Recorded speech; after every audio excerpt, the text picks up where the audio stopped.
Dimanche soir dernier, Bertrand, le propriétaire du bâtiment, prend une décision radicale. Il soude les portes du local pour empêcher toute activité. Sa locataire, qui a établi ici un centre de contrôle technique, aurait cessé de lui payer ses loyers depuis novembre 2015, à hauteur de près de 3 000 € mensuels. Elle me doit plus de 80 000 € de loyer impayé.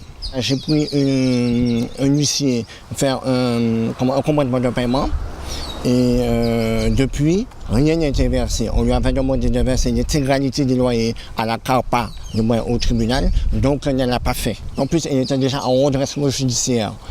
Plus de 200 000 € de trucs. Elle a déjà tout organisé de telle sorte pour qu'elle ne puisse plus que dès l'instant que l'entreprise soit en liquidation, qu'elle ne me paye pas. Et moi, j'ai mes dettes, j'ai mes impôts à payer, j'ai du mal à m'en sortir. En 2011, ils étaient déjà entrés en conflit pour un problème de compteur d'eau, mais rien d'équivalent à la situation d'aujourd'hui. Depuis qu'il a bloqué les portes de l'entreprise, sa locataire ne serait plus revenue sur place. Mais Bertrand l'aurait croisée par hasard il y a quelques jours.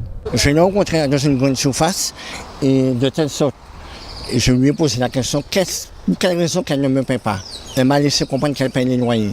À ce moment-là, j'ai été voir l'entreprise Maître Miroit, de telle sorte pour voir si elle le payait. Et Maître Miroit m'a confirmé qu'elle ne paie pas. On lui a envoyé une relance, c'est un liquidateur judiciaire. On lui a envoyé une relance et elle ne paie pas ses loyers. Et mon dernier recours, c'est qu'elle me paye mes loyers ou qu'elle quitte les lieux de mon entreprise, de mon local. Nous avons tenté de joindre la locataire de Bertrand sans succès.